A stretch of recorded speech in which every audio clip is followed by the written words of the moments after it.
Победа над нацистской Германией изменила ход истории. Союзные державы общими усилиями смогли разгромить нацистские и фашистские режимы стран оси, в первую очередь Германии, Японии и Италии. Эта победа на фоне политических процессов во всем мире и на Южном Кавказе с каждым годом все актуальней. Այդ պատերազմում հաղթանակը ձեռք բերվեց հիմնականում խորհրդային միության ժողովուրդների բարեկամության, մոտիկության, հարազատության շնորհիվ։ На вопрос о значимости победы 1945 года для армянского народа полковник Есаян отметил: Հայ ժողովրդի համար այս ճիշտ է Հայաստանում պատերազմը Հայաստանով չանցավ, բայց հայ ժողովրդի համար այս հաղթանակը հսկայածավալ ներդրում ունեցավ։ Գիտեք, որ Թուրքիան Գերմանիայի հետ ուներ պայմանագիր եւ Թուրքիայում կար 26 դիվիզիա, որոնք Ստալինգրադի անկման դեպքում պետք է մտնեին խորհրդային միություն Կովկաս։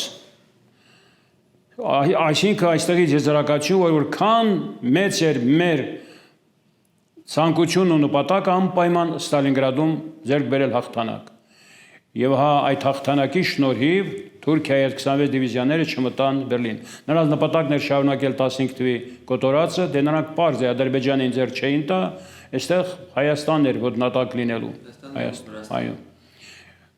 Դա Ստալինգրադի հաղթանակը մեր ժողովրդի համար հսկայածավալ ներդրում ունեցավ։ Говоря о заявлении президента США Дональда Трампа о том, что Соединенные Штаты победили во Второй мировой войне, было отмечено, что 4 миллиона армян дали в жертву 350 тысяч человек, в то время как 133-миллионные Соединенные Штаты – 400 тысяч. Նախկին խորհրդային միության բոլոր հանրապետություններում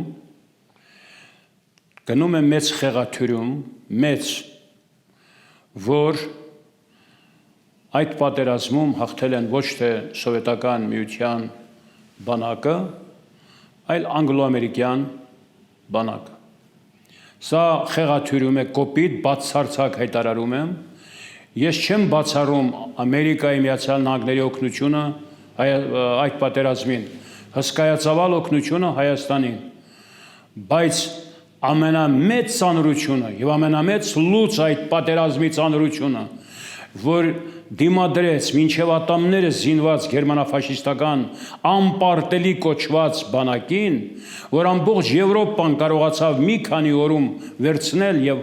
օգտագործել նաեւ նրանց ուժերը հարձակվել խորհրդային միության վրա, հաղթանակը ձեռք բերվեց միայն եւ միայն խորհրդային միության բանակի շնորհիվ եւ մեր ժողովուրդների բարեկամական կապերի շնորհիվ։ Ես էլի եմ կրկնում, չեմ բացառում Ամերիկայի Միացյալ Նահանգների օգնությունը շատ են օգնել եւ տեխնիկայով, եւ մարդկային ռեսուրսով, եւ սննդով օգնել են։ Также полковник Есаян рассказал, почему же армянская Таманская дивизия была единственной национальной дивизией, участвовавшей во взятии Берлина. Հայրենական մեծ պատերազմի ժամանակ Հայաստանում ձևավորվեց 6 հայկական հրացքային դիվիզիա։ Այդ ժամանակ Հայաստանի կենտկոմի քարտուղարն էր Գրիգոր Հարությունյանը, որը հսկայածավալ գործ կատարել ընդհանրապես եւ թիկունքային աշխատանքներում Հայաստանի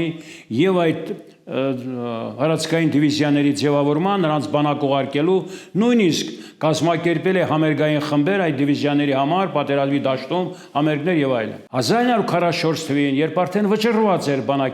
պատերազմի ելքը, Ստալինը հրամայում է բոլոր ազգային դիվիզիաները վերացնել եւ մտցնել բանակի կազմի մեջ։ Չնայած նրանք բանակի կազմում էին, բայց սրել, ել չլինի ազգային դիվիզիաներ։ Նվեր Սաֆարյանը դիմում է Գրիգոր Հարությունյանին, Հարությունյանը դիմում է Ստալինին, Ստալինը չի մերժում։ Այդ որ մենք ասում ենք, որ միակ դա միայն Գրիգոր Հարությունյանի շնորհքն էր դա։ Իհարկե այստեղ նաեւ Նվեր Սաֆարյանի մեծ ցանկությունն ու նվիրված վերաբերմունքը։ Եվ Ստալինը չի մերժում, միակ ազգային հայկական այդ 89-րդ դիվիզիան Երրակի իշխանշանակիր Թամանյան անունը կրող այդ դիվիզիան մասնակցում է Բերլինի գրավմանը եւ Ռեյխստագի պատերի տակ պարում են մեր ավանդական քոչարին։ Затронув актуальность темы победы над фашизмом в нашем регионе, Симон Есаян рассказал о том, как в Москве на заседании Координационного совета ветеранских организаций стран СНГ он поднял проблему уничтожения режимом Алиева памятников героям Великой Отечественной войны в Нагорном Карабахе. Ես հանդիսանում եմ ԱՊՀ երկրների վետերանական կազմակերպությունների կոորդինացիոն խորհուրդ կա Մոսկվայում։ Я член президиума этой организации. А прошлый раз, когда я был, Это был наше заседание президиума, был на Поклонной горе, это музея Великой Отечественной войны. И там дали мне слово выступить. Я там сказал, вот, Карабахская война, ну, понятно. Իսկ հայնական մեծ պատերազմի ժամանակ տված չէ որ այդ մեր մարշալները կռվել են ամենադժվար ռազմակաճակատներում, մարտերում եւ ինչքան են բարեկամական կապերով, ինչքան ադրբեջանցու կյանք են փրկել եւ այլ այդ բարեկամությունը կապը եղել է։ Ինչն է պատճառը, որ դուք ոչնչացրիք Բաղրամյանի, Բաբաջանյանի, Իսակովի, Խապերյանցի, Նելսոն Ստեփանյանի արձանները պայթեցրին եւ հիմա նրանք խոսում են հայնասիրությունից։ Եվ հիմա եկել են ասում են մենք եւ այնտեղ նրանք ելույթ են ունում մենք արձաններ չենք ոչնչացրել։ Ես խոսում եմ փաստերով, որտեղ ում արձանն եք պայթեցրել եւ հիմա դրանք իհարկե չկան։ Արձագանք գտավ դա ներկաների մոտ, իհարկե մեծամասնությունը իմ կողմներին, բայց Ադրբեջանի ներկայացուցիչը